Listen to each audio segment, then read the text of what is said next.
Today we're going to make a pull-up bar. I started by measuring the distance between the floor and the ceiling of my loft. It's a little bit less than 9 feet. I used my circular saw and a speed square to cut a 10-foot long 2x6 to length. I then cut 2 scrap pieces of 2x4 so that combined they were the same length as the 2x6. I used my circular saw to cut 4 pieces of 3/4 inch plywood that are all the same size. I then drew a triangle onto one of the pieces and then cut the pieces 2 at a time along the lines that I just drew.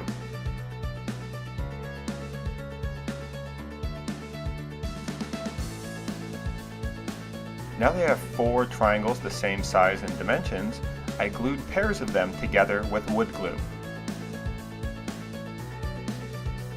Once the glue had dried, I drilled a large 1¼ inch diameter hole for the chin-up bar and then 2 1-inch diameter holes for the pipes that are going to hold the bar bracket to the combination of 2x4 and 2x6 that I had screwed to the wall. I used my orbital sander to round down the edges of the plywood. I used the plywood brackets that I made to mark the hole locations in the 2x4s, and then drilled out 1-inch diameter holes as well. It's incredibly important that I use a stud finder to find the center of the studs behind the drywall, because if I don't screw securely into these studs, this whole thing could fall with me hanging from it. I used 3½ inch long screws to screw the 2x4s through the drywall and into the studs behind them.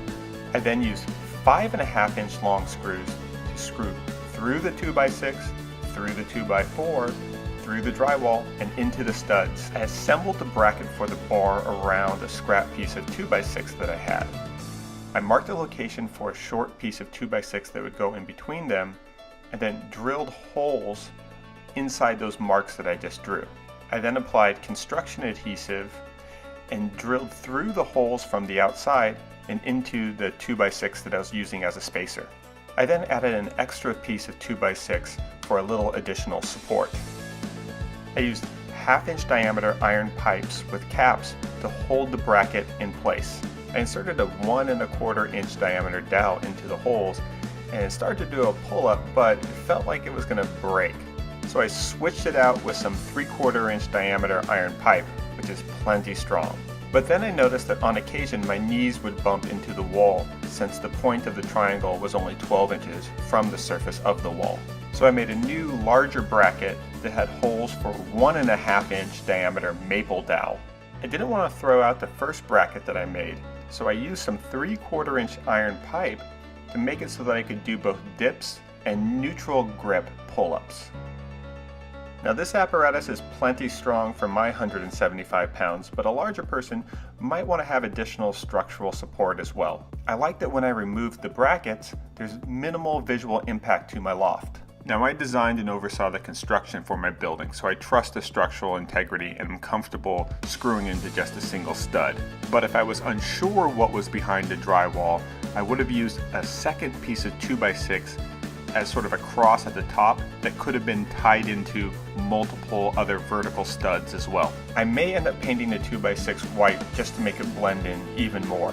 I plan on working from home more in 2017, so I quit my gym membership and I'm trying to figure out all the ways that I can do fitness things at home. So when my friends at Ryobi came to me and asked me to create a DIY project under the theme New Year, New You, I thought I might as well get started on these fitness aspirations. I haven't figured it all yet, but if you're interested in seeing how I develop my workout plan, be sure to subscribe to my second channel where I'll be posting workout videos and the other fitness equipment that I've been building. For more detailed instructions, check out my website, and if you want to see what I'm working on next, be sure to follow me on Instagram.